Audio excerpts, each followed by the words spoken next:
Bwana Yesu asifiwe, mtu wa Mungu. Ubarikiwe sana. Ninamshukuru Mungu tumepata kibali cha kuona siku nyingine. Karibu sana katika kipindi chetu cha Maarifa ya Kiungu. Tunapata nafasi ya kujifunza neno la Mungu. Leo Bwana nina nini ndugu yako? Leo nina hili. Leo ninatamani tuangazie kwenye swala zima la sababu zinazopelekea tushambuliwe kiroho. Sababu zinazopelekewa tushambuliwe kiroho, au kwa nini unashambuliwa sana kiroho. Vitu havitokei tu pasipokuwa na sababu nyuma ya kile kinachotokea. Ayubu alikuwa ni mkamilifu sana mbele za Mungu, Biblia inasema, lakini alishambuliwa na adui. Kwa hiyo kulikuwa kuna sababu ya yeye kushambuliwa. Ijapokuwa alikuwa ni mtu mkamilifu mbele za Mungu, mtu ambaye alikuwa akiomba toba hata kwa watoto wake, mtu ambaye alikuwa kutafuta uso wa Mungu na kumpendeza Mungu siku zote, lakini bado alijaribiwa. Bado alishambuliwa. Kwa hiyo kulikuwa kuna sababu. Ukisoma vizuri Biblia utagundua ni sababu ni kwamba Mungu wakati anamuuliza shetani, anamwambia umetoka wapi? Anamwambia nimetoka huku na kule na humo. Akamwambia umemwona mtumishi wangu Ayubu? Akamwambia nimemuona. Umeona namna alivyokuwa mwaminifu, namna ambavyo alikuwa mkamilifu kwangu. Shetani akatafuta sababu ya kwamba huyu mtu ni mkamilifu kwako kwa sababu umezingira wigo. Umezingira wigo kwenye mali zake, kwenye maisha yake, kwenye familia yake. Kwa hiyo Mungu akampa ruhusa shetani amjaribu Ayubu. Lakini sababu ilikuwa ni kupima imani ya Ayubu kwa Mungu. Kwamba hata kama vitu vyote hivi vitapotea, hata kama afya yake itadhorota, hata kama familia itapotea, mali vitapotea, je, ataendelea kuwa mkamilifu mbele za Mungu? Ataendelea kutafuta uso wa Mungu? Kwa hiyo vita ilikuwa kwake kwa sababu. Sababu ilikuwepo. Ilikuwa inapimwa imani yake. Kwa hiyo jambo lolote linalotokea kwenye maisha yetu walitokei pasipokuwa na sababu nyuma yake. Kwa ni lazima ujiulize, ni kwa nini mashambulizi yamekuwa makali kwenye maisha yangu? Kwa nini nashambuliwa sana? Nikigusa hiki mashambulizi, nikifanya hiki akitokei, nikitaka kufanya namna hii haiwezekani. Ni kwa nini? Ni lazima ujue sababu. Sasa leo ninatamani tuangalie hizi baadhi ya sababu 3 au 4 zinazoweza kupelekea wewe au mtu ashambuliwe na adui. Sababu ya kwanza inayoweza kupelekea mtu ashambuliwe na adui, sababu ya kwanza ni hii. Ni kwa sababu umebeba hatima kubwa kwenye maisha yako. Ni kwa sababu umebeba hatima kubwa kwenye maisha yako. Iko hivi, mtu wa Mungu. Waswahili wanasema hivi, kabla sijakupa maandiko, mti wenye matunda siku zote ndio unaopigwa mawe. Mti wenye matunda. Nimewahi kupita mahali, nilikuwa naenda kanisani, nikakuta watoto wanapiga mawe mwembe. Kwenye mwembe kuna matunda, kulikuwa kuna maembe. Wanapiga, kila nikipita asubuhi, jioni nilivyotoka, nikakuta bado watoto wengine wanapiga mawe. Lakini muda ukapita. Siku nyingine nimepita nikakuta watoto wamekaa chini ya mwembe. Mwembe ule ule, ila wanacheza. Nikaangalia juu, haukuwa msimu wa maembe. Hapakuwa na maembe. Kwa hiyo hawakuwa wakipiga mwembe mawe. Ni kwa sababu haukuwa na maembe kipindi hicho. Haukuwa na kitu kinachowavutia. Kwa hiyo siku zote ukiwa na kitu ambacho ni kikubwa, ambacho kitaathiri ulimwengu mwingine, kitaathiri maisha ya adui yako, siku zote adui wanatengeneza mazingira ya kukushambulia ili kuzuia ile hatima yako isijidhihirishe. Kwa hiyo ukiona mashambulizi ni makali, yamkini ndani yako umebeba kitu ambacho katika ulimwengu mwingine au kwa adui yako ni threat kubwa kwake. Kinaathiri utendaji kazi wake. Kinaathiri mazingira ya yeye kufanya kazi comfortable. Kwa namna yoyote atataka kuzuia, atataka kujaribu kutengeneza njia ya kuzuia kile ulichokibeba ndani yako. Kwa sababu inayoweza kupelekea ushambuliwe sana, ndani yako kuna kitu kikubwa sana ambacho kitaathiri maisha ya adui yako. Ngoja nikupe mfano huu ambao unatoka kwenye Biblia. Daudi alikuwa anachukiwa sana na Sauli, lakini kabla ya kuchukiwa na Sauli, kuna vitu vilitokea Sauli amchukie Daudi, aanze kumuinda Daudi. Daudi wakati amempiga Mfilisti, kuna condition itolewa na mfalme. Na alivyomshinda Mfilisti yule Goliati, alivyomshinda Daudi akajikuta yupo katika cycle ya maisha ya mfalme. Sasa siku moja wameenda vitani, kila akirudi Daudi alikuwa akishinda, akiua Wafilisti wengi. Wakati wanarudi, watu wakawa wanamsifia Daudi. Wanasema Sauli ameua watu 1000, lakini Daudi ameua watu maelfu. Sauli akaghadhabika sana, akafadhaika sana. Kwa sababu gani? Aliona huyu mtu anakuja kuathiri maisha yangu ya ufalme. Yamkini huyu mtu atakuja kuchukua nafasi ya ufalme. Kumbuka Sauli alikuwa na mtoto Jonathan ambaye alikuwa rafiki mkubwa wa Daudi, na ambaye kidesturi alitakiwa achukue mtoto wake, na ndio kwa anaandaliwa. Lakini akasema huyu mtu, namna ambavyo anapendwa na watu na namna ambavyo Mungu anamtetea, inawezekana Mungu anamwandalia huyu mtu kuja kuwa mfalme, kuchukua nafasi yangu. Kwa hiyo Sauli akaanza kutengeneza mazingira ya kumuinda Daudi. Ni kwa nini? Maisha ya Daudi ya ushindi ambao Mungu alikuwa akimtetea yalikuwa ni threat kwenye utendaji kazi wa mfalme Sauli. Kwa alichokuwa amekibeba Daudi ndani yake kilikuwa ni kikubwa kiasi kwamba kinazuia au kinaathiri maisha ya adui yake ambayo Sauli alimtema kama adui. Angalia mfano huu. Wakati Yesu anazaliwa, Mfalme Herode akapewa taarifa kwamba kuna mfalme anazaliwa, tunakwenda kumsujudu wa majusi. Lakini Herode akafadhaika ndani yake. Akasema huyu mtu anataka kuja kuchukua nafasi yangu ya ufalme, hatima iliyoko ndani ya mtoto Yesu. Kumbuka bado mchanga. Herode akataka kutengeneza mazingira, kaita watu wake waende kufuatilia hizo taarifa ni za kweli. Lakini akataka kutengeneza mazingira ya kuangamiza watoto wote wa kiume, ikiwemo huyu Yesu ambaye anakuja yeye anaona anakuja kuchukua nafasi yake ya ufalme. Kwa hiyo hatima ya mtoto inakwenda kuathiri utendaji kazi wa ufalme wa Herode. Akatangaza watoto wote wauliwe. Angalia hii. Wakati mfalme Farao na kina Musa, kabla Musa hajazaliwa, watoto walikuwa wakizaliwa wengi wa kiume. Farao akashtuka, watu watakuja kuwa hatari sana kwenye ufalme wangu au kwenye ufalme wetu, sababu Farao ni cheo.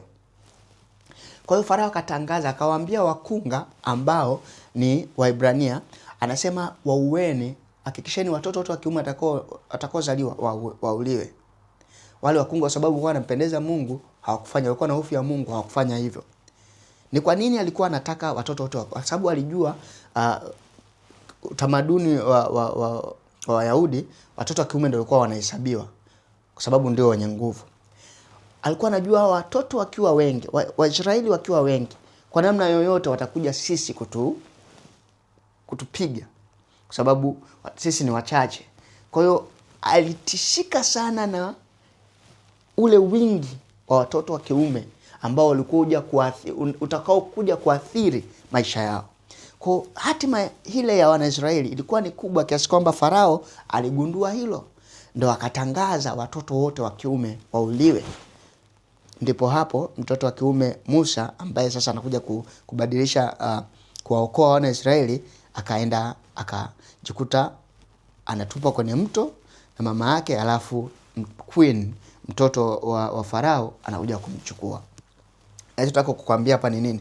Ni kwamba ni kwa sababu waliona wao watu hatima yao itakuwa ni kubwa, ambayo kwa namna yoyote itakuja kutuathiri sisi. Na ndio maana hata kazini unaweza kuishi na mtu mnafanya naye kazi, lakini akiona kwamba kuna namna kuna kitu ndani yako umekibeba, anaweza kutengeneza mazingira ya kuzuia kile ambacho kiko ndani yako.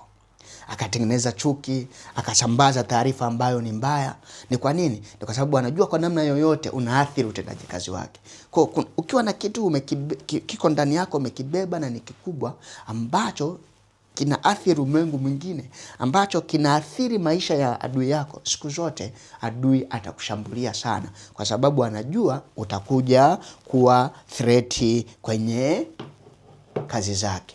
Kwa hiyo sababu ya kwanza ni hiyo ya kwamba umebeba hatima kubwa ambayo ni threat kubwa kwa adui. Kwa siku zote adui atajaribu kuzuia njia ya kile ulichonacho kisiinuke, kisisimame na kutaka kukikandamiza. Kwa hiyo ataendelea kukushambulia kwa sababu hatima ndani yako ni kubwa. Kwa hiyo sababu ya kwanza inayoweza kupelekea wewe ushambuliwe sana ni hatima uliobeba ndani yako ni kubwa sana. Na nimekupa ushahidi wa kwenye Biblia, ushahidi wa Yesu na Herode, nimekupa ushahidi wa Daudi na Sauli, nimekupa ushahidi wa Farao na Wanaisraeli, kwa sababu alijua hawa watu watakuja kuwa threat kwenye utendaji kazi wetu. Kwa hiyo siku zote ukiona mashambulizi ni makali sana, ujue ulichobeba ndani yako ni kikubwa sana, kwa sababu shetani au adui anatabia au anao uwezo wa kujua umebeba kitu gani ndani yako, wa kujua ni kitu gani ulicho nacho au kinachokuja kutaka kutokea. Kwa namna yote atakishambulia sana kukizuia ili kisinyanyuke.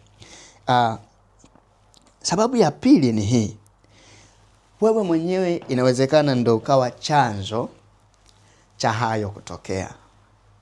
Anasema hivi katika Luka 11:24 hadi 26, pepo mchafu akitoka mtu anazunguka jangwani akitafuta mahali pa kupumzika. Asipopata anasema, kwa nini nisirudi kwenye nyumba yangu niliyotoka? Akirudi na kuikuta ile nyumba ni safi na imepangwa vizuri, huenda kuwaleta pepo wengine 7 wachafu kuliko yeye wakaingia na kuishi humo, na hali ya sasa mtu huyo huwa inakuwa mbaya kuliko ya kwanza. Biblia inasema pepo anapomtoka mtu, atakaporudi akikosa kule, atakaporudi akikuta mlango uko wazi, ataingia. Akikuta mlango ambao umefungwa, maisha yako safi, kuna usafi ndani yako, yule pepo hatoingia, ili ataenda kutafuta pepo wengine 7. Lakini akirudi akikuta mlango uko wazi, wataingia na hali yako itakuwa mbaya zaidi. Maana yake ni kwamba panapokuwa na mlango ambao uko wazi, sehemu popote penye upenyo ndiko ambako adui atatumia kuingia. Kwa hiyo lazima ujiulize, ni sehemu gani ambako nimeacha wazi? Yamkini ni mwenendo wa maisha yangu, labda njia zangu sio nzuri.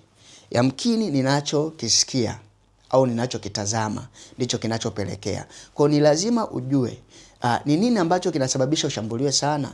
Yamkini ni mlango ulio wazi ambao wewe umeuacha. Na mlango huo inawezekana ni kile unachokitazama, mlango huo inawezekana kile unachokisikiliza, mlango huo inawezekana kile unachokitenda. Kwa hiyo vitu ambavyo unavitenda mwenyewe ndivyo ambavyo vinavyoweza kupelekea kutengeneza mazingira ya adui kukushambulia. Kwa hiyo kama unatazama vitu vibaya, ndivyo moyo wako utazidi kuwa mchafu na adui ataendelea kukunyanyasa. Kama ni unavisikiliza vitu ambavyo havimpi Mungu tukufu, ni vitu ambavyo vinatengeneza moyo wako kufanya matendo mabaya, ndivyo ambavyo adui atatumia mwanya huo au mlango huo kukuendelea kukushambulia. Takupa mfano. Nimefanya utafiti ambao sio rasmi. Of course na iko hivyo, licha tu ya utafiti niliofanya kwenye maisha yangu mwenyewe. Pale ambapo nilikuwa nikiruhusu kusikiliza vitu havimpi Mungu tukufu, ndivyo ambavyo vilikuwa vinajaa ndani ya moyo wangu. Yaani hata nikiamka najikuta ninaviimba. Nikitaka kulala najikuta ghafla tu kinakuja kile nilichokuwa ninakisikiliza ambacho hakimpi Mungu tukufu.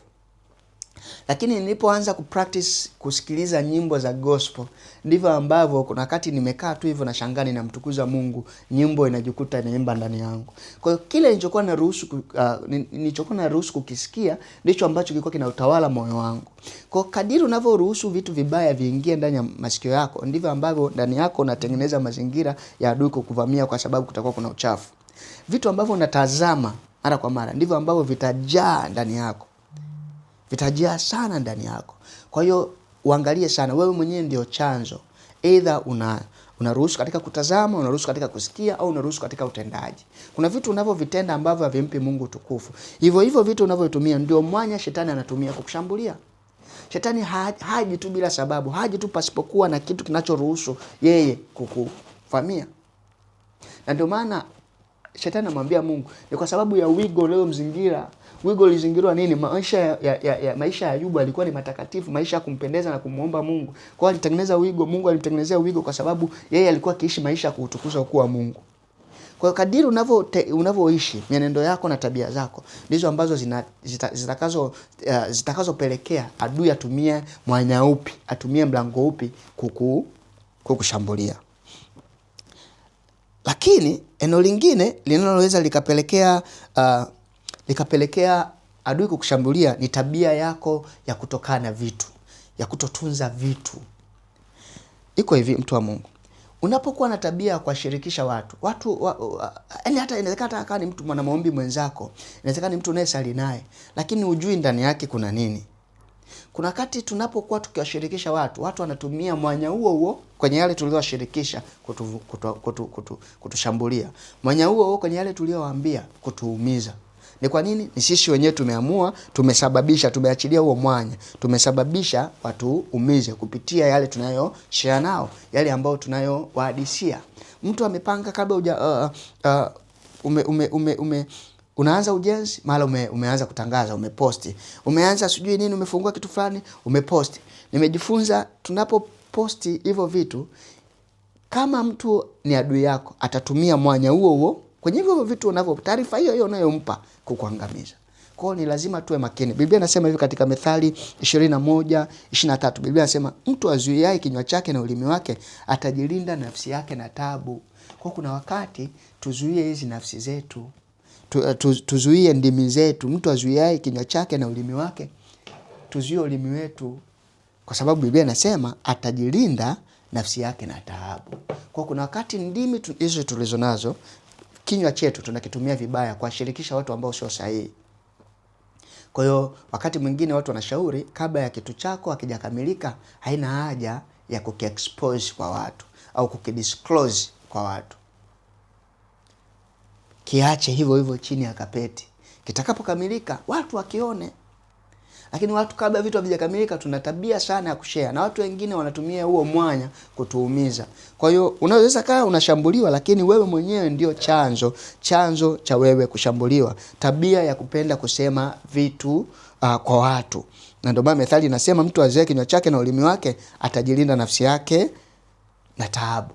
Kwa kuna taabu zinatokea kwenye maisha yako kwa sababu ya tabia yako ya kuwaambia watu. Vitu havijakamilika unawaambia watu. Utashindwa kujilinda juu ya adui kwa sababu ya taarifa unazompa adui. Kwa taarifa unazompa adui ndizo hizo adui atazitumia kukuangamiza. Kwa hiyo pia inawezekana ni sababu ya wewe mwenyewe kutengeneza mazingira ya kushambuliwa. Lakini sababu nyingine inaweza kupelekea wewe utengeneze mazingira ya kushambuliwa, wewe mwenyewe ndio chanzo, ni pale ambako uovu unaoutenda ndio unaopelekea mazingira hayo. Biblia inasema hivi, mtu yoyote ambaye hajakiri dhambi zake, hajaomba toba na kuziacha, Mungu hatomsamehe. Na ndio maana ukisoma Mambo ya Nyakati wa Kwanza 7:14, Biblia inasema hivi, ikiwa watu wangu watajinyenyekesha kwa jina langu, wakiniomba na kutafuta uso wangu na kuacha njia zao ovu, akasema ndipo Mungu ataposikia maombi yetu na ataponya nchi yetu. Kwa hiyo Mungu atasikia maombi yetu na kuponya nchi yetu pale ambako tutaacha njia zetu ovu. Kwa matendo yako unayoyatenda maovu ndio yanaendelea kutengeneza mazingira ya adui kuitumia mwanya huo kukuangamiza, kutumia mwanya huo kukushambulia. Kwa hiyo angalia njia zako, angalia maisha yako ya namna yako vipi. Maisha yako yakiwa maovu, ndipo uovu utaendelea kutendeka kwenye maisha yako, ndipo mambo yataendelea kuharibika. Kwa chanzo ni wewe mwenyewe. Kuna mazingira unaruhusu katika kufanya maovu. Ukiwa unafanya matendo fulani ambayo yampendezi Mungu, ndio hayo matendo unayoyatenda ambayo yanasababishwa na wewe mwenyewe, ndio ataendelea kutengeneza mazingira ya adui kutumia mwanya huo kukuangamiza au kukushambulia. Kwa hiyo hii ni sababu nyingine ambayo inaweza wewe ushambuliwe na adui. Ni nini? Ni wewe mwenyewe. Chanzo ni wewe mwenyewe. Kuna maovu unayatenda, hujaamua kuyaacha na kuomba toba mbele za Mungu. Kwa hiyo adui ataendelea kutumia mwanya huo kukushambulia. Biblia inasema tukijinyenyekesha mbele za Mungu kwa kuomba, kwa kusali na kutafuta uso wake na kuacha njia zetu mbaya. Kwa tutakapoacha njia zetu mbaya ndipo ambako Mungu atakapotusikia na kutuponya. Kwa kuna magonjwa yanatokea kwenye uovu tunaoutenda. Ngoja nikupe mfano. Siku moja Yesu na wanafunzi wake walikuta mtu ni kipofu. Yes, ni kiwete. Wanafunzi wakamuuliza Yesu, huyu mtu ni kiwete, ni nini chanzo? Ni yeye ametenda dhambi au ni wazazi wake wametenda dhambi? Yesu akamwambia sio yeye wala wazazi wake, bali kuna vitu vinatokea ili mapenzi ya Mungu atimie au Mungu ajitukuze kupitia hayo. Kwa hiyo kama si chanzo ni wewe, inawezekana Mungu ndo ameruhusu. Lakini mimi ninachozungumzia hapa ni wewe ndio chanzo. Uovu unaoutenda ndio unaoweza kupelekea uendelee kushambuliwa. Yule mtu ambaye alikuwa ni kiwete, wanafunzi wanamwambia ni yeye aliyetenda dhambi au ni wazazi wake? Yesu akaambia si yeye wala si wazazi wake, ni Mungu mwenyewe anataka kujitukuza. Kwa hiyo kuna hiyo ni exception. Lakini ninazungumzia kwenye hali ambayo wewe mwenyewe ndio chanzo. Kuna vitu vinatokea kwenye maisha yako kwa sababu ya matendo maovu unayoendelea kuyatenda. Namna ambavyo unaendelea kumkosea Mungu, ndivyo ambavyo uovu unaendelea kutawala. Pale ambako wana Israeli walikuwa wakiendelea kutenda maovu, Mungu alikuwa anawaacha na uharibifu ulikuwa ukifanyika kwa ukubwa sana. Kwa nini? Kwa sababu Mungu amejitenga kutokana na matendo mabaya aliyokuwa akiyatenda. Pale ambapo walikuwa wakijirudi na kuomba toba na kumfuata, kuanza kutafuta uso wa Mungu na kufuata maagizo ya Mungu, ndipo ambako mambo yao yalikuwa kinyooka. Ukisoma Biblia, kipindi cha Asa, mfalme Asa, kuna wakati alikuwa akimpendeza Mungu sana. Ilifika kuna muda ulipita miaka kadhaa hakuwa na vita.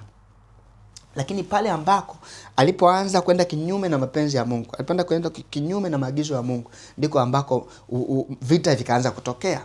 Maana yake ni nini? Kuna wakati matendo yetu ndio yanayoweza kudetermine vitu vinavyotokea kwenye maisha yetu, vinavyoweza kupelekea adui kuendelea kututesa au kutuangamiza, au vitu vibaya kuendelea kutokea kwenye maisha yetu.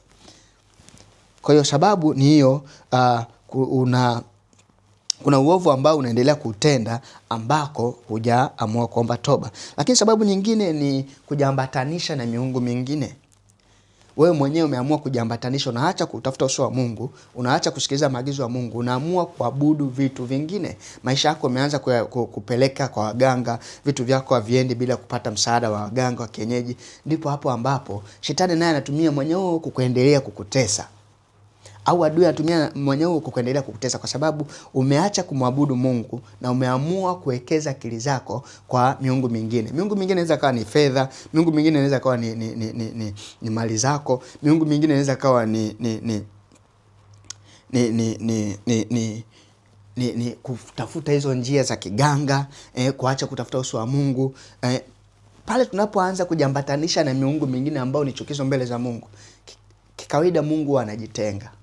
Soma Biblia yako vizuri utagundua hili. Kadiri ambako wana Israeli walipokuwa kianza kuabudu miungu mingine, Mungu alikuwa anajitenga. Uso wake alikuwa anautenga nao. Kwa sababu hakuamua kumwabudu Mungu. Mungu ni Mungu mwenye wivu, Biblia inasema. Na maana nasema Biblia, wana Israeli waliambiwa usiabudu miungu mingine isipokuwa Mungu. Kwa hiyo Mungu ili aendelee kukutengenezea mazingira ya wewe kuendelea kustawi na kuongezeka, ni lazima uamue kumwabudu yeye peke yake. Pale ambako unapoingiza miungu mingine, ndipo ambako Mungu anakuacha. Miungu mingine inaweza kaa pia kutegemea wanadamu. Akili zetu ziko kwa wanadamu kuliko kwa Mungu. Hapo ni kuabudu. Biblia inasema mtegemee wanadamu na kufanya kuwa kinga yake, huyo na atalaaniwa. Kwa hiyo tena Biblia inasema vizuri, amtegemea mwanadamu na kufanya kuwa kinga yake ni sawa na mtu ajenga nyumba juu ya mchanga. Upepo mkali utakapokuja na kuipiga nyumba ile na kuiangusha, maana yake unakuwa wewe hauna uimara. Nyumba yako haijajengwa katika mwamba kwa sababu humtegemei Mungu. Kwa hiyo unamwabudu mwanadamu wenzako, unaacha kumwabudu Mungu, umeamua kumwabudu mwanadamu. Kwa hiyo kuna wakati vitu vinatokea, vita inatokea kwenye maisha yetu ni kwa sababu ya kujiambatanisha na miungu mingine. Ukisoma Biblia kwenye kitabu cha Mambo ya Nyakati wa Kwanza 15:1-8 inasema Roho wa Mungu ilimjia Azaria mwana wa Obedi, naye akatoka kwenda kumlaki mfalme Asa. Akamwambia, nisikilize mfalme Asa na watu wote wa Yuda na Benyamini. Mwenyezi Mungu yupo pamoja nanyi. Ikiwa mtakuwa pamoja naye, mkimtafuta mtampata, lakini mkimwacha naye atawaacha. Mstari wa 3, kwa muda mrefu sasa Waisraeli wameishi bila Mungu wa kweli wala makuhani wa kuwafundisha na bila sheria. Lakini walipopatwa na shida, walimgeukia Mwenyezi Mungu, Mungu wa Israeli, wakamtafuta wakampata. Zamani hizo hakuna mtu aliyeweza kuingia wala kutoka kwa usalama kwa sababu hapakuwa na amani. Ghasia nyingi mno ziliwasumbua wananchi wa kila nchi, kulijaa mafarakano mengi. Taifa moja lilipigana na taifa lingine na mji mmoja ulipigana na mji mwingine kwa sababu Mungu aliwafadhaisha kwa taabu za kila aina. Lakini nyinyi jipeni moyo wala msilegee, kwa maana mtapata tuzo kwa kazi mfanyayo. Asa aliposikia maneno hayo, yani unabii wa Azaria mwana wa Obedi, alipata moyo, akaziondoa sanamu zote za kuchukiza katika nchi yote ya Yuda. Kwa hiyo unaona, baada ya Asa kuondoa miungu yote, kuharibu miungu yote ya Baali na Asheri, ndipo ambako Mungu aliposimama nao. Lakini ukiendelea kusoma mbele kwenye sura za mbele, mstari wa mbele kwenye kitabu hicho cha Mambo ya Nyakati wa Kwanza 15:1-8, utaona ambako Asa alipougua, alipoacha kutafuta uso wa Mungu, kufuata maagizo ya Mungu, aliugua. Alipougua akaanza kutafuta msaada wa waganga wa kienyeji. Ndipo mambo yake yakazidi kuwa mabaya zaidi, kwa sababu ameacha kutafuta uso wa Mungu. Kwa kuna wakati kuna miungu tunayojiambatanisha nayo ndio inayosababisha vitu viendelee kuwa vibaya zaidi, kwa sababu Mungu anachukia. Mungu hataki mtu mwingine amwabudu miungu mingine. Mungu ni Mungu mwenye wivu. Pale ambapo umeshaamua kumpa maisha yako Mungu, basi jitahidi usichanganye na miungu mingine, kwa sababu inaweza kupelekea mtu ashambuliwe, ambao ni yeye mwenyewe ndio chanzo, ni pale ambapo mtu huyo anajiambatanisha na miungu mingine. Ukisoma Mambo ya Nyakati wa Kwanza 16, Biblia nasema Asa alipoamua kuacha njia ya Bwana na kujiunganisha na miungu mingine, Asa akapata ugonjwa uliompelekea kifo. Kwa hiyo alipoamua kujiambanisha na miungu mingine, akaamua kuona kwamba Mungu si kitu, hapo ndipo magonjwa yakatokea kwa Asa na akapelekea kifo. Kwa kuna baadhi ya vitu vinakuja vinatushambulia, ni kwa sababu tumeamua kuacha ukuu wa Mungu, kutukuza ukuu wa Mungu, kutafuta uso wa Mungu na kutegemea vitu vingine. Kwa hiyo ni sababu moja. Lakini sababu nyingine ni sababu ya uko kwenye kipindi cha kuelekea mafanikio. Waswahili wanasema hivi, giza linapozidi kuwa totoro ndipo ambako panakaribia kukucha. Giza linapokuwa totoro ndipo ambako panakaribia kukucha. Unapokuwa kwenye season ya breakthrough, mashambulizi huwa yanakuwa ni makali sana, kiasi kwamba unaweza ukakata tamaa, lakini kumbe unaenda kukaribia mafanikio. Kwa hiyo mafanikio yanapotaka kuja kutokea kwenye maisha yako, vita inaweza ikawa kubwa zaidi, inaweza kaongezeka sana, kwa sababu unachoenda kukipata ni kikubwa sana. Ukisoma Daniel 10:12-13, Biblia nasema Daniel alikuwa akiomba, anaomba. Then malaika Gabriel wa taarifa akashuka, akamwambia, maombi yako yamejibiwa muda mrefu, lakini pale Mungu wa anga, Mungu wa miungu, amezuia maombi yako. Kwa hiyo malaika wa vita Mikaeli anapigana naye, lakini maombi yako ameshajibiwa. Maana yake ni nini? Ni kwamba kuna wakati unapotaka kukaribia kile ambacho Mungu amekiachilia ndani yako au unachokiomba, mazingira ya vita yanaweza kujitokeza makubwa sana, kwa sababu yanataka kukatisha tamaa kwamba usiendelee na kile unachokifanya, usiendelee na maombi yako. Kwa hiyo yanatengeneza mazingira ya kuonesha giza linakuwa kubwa.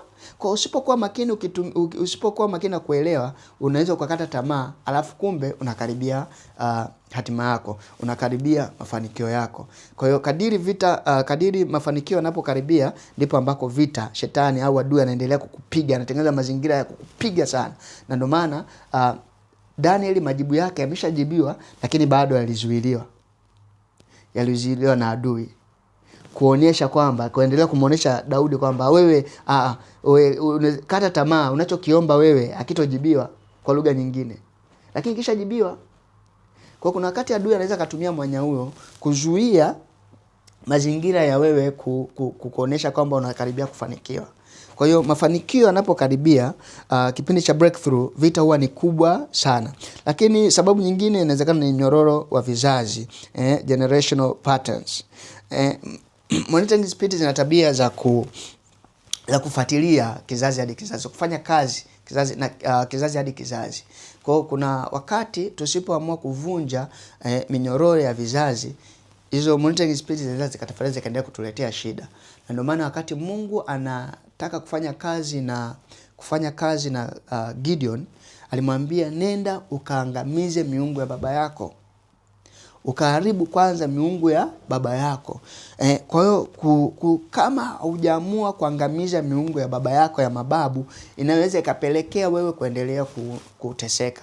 Inaweza ikapelekea wewe kuendelea kukutana na vita kubwa sana, kwa sababu hizo monitoring spirit zinaendelea kufuatilia menendo yako, kufuatilia hatima yako, kufuatilia mafanikio yako na kuzuia hiki unasimamisha hiki mara kinakufa. Unasimamisha kingine kinakufa. Unasababisha kingine. Kwa hiyo wanaendelea kutengeneza mazingira ya kuharibu. Kwa hiyo usipokuwa makini na kutaka kuharibu au kuvunja huu mnyororo wa vizazi hadi vizazi, inaweza ikakuletea shida. Inaweza ikaendelea kukutengenezea mazingira ya vita ikaendelea kuwa kali, kwa sababu ni spirit ambayo inaendelea kufuatilia maisha yako.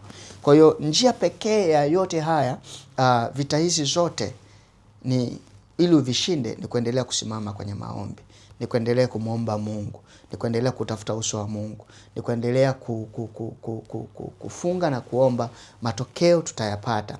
Tukuendelea kumlilia Mungu mchana na usiku. Biblia inasema tukinyenyekesha na kutafuta uso wa Mungu na kumuomba, atatusikia na kuacha njia zetu.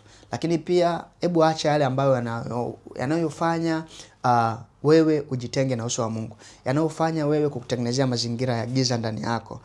Vitu unavyovisikiliza, vitu unavyovitazama, vitu unavyovitenda, vinaweza vikaendelea kutengeneza mazingira ya wewe kuteseka au kushambuliwa sana. Kwa njia pekee ni wewe kuendelea kukata hii mizizi. Mizizi ya vitu vyote. Kama kuna vitu kwa unavisikiliza vinakufanya usiutafute uso wa Mungu, kata. Kuna vitu unavitazama, ni mtu unaangalia pornography, kitu pekee kitakachopelekea wewe uchane na hayo yote ni wewe mwenye kuamua huku kiendelea kuomba. Maana hatuwezi, Biblia inasema naweza mambo yote kupitia Bwana tia nguvu. Kwa hiyo tutaweza kama tukiamua kuachilia nguvu ya Mungu itende kazi ndani yetu. Na nguvu ya Mungu haitaweza kutenda kazi ndani yetu kama hatujaamua kuacha njia zetu mbaya. Mungu akubariki sana mtu wa Mungu. Tukutane wakati mwingine. Amen.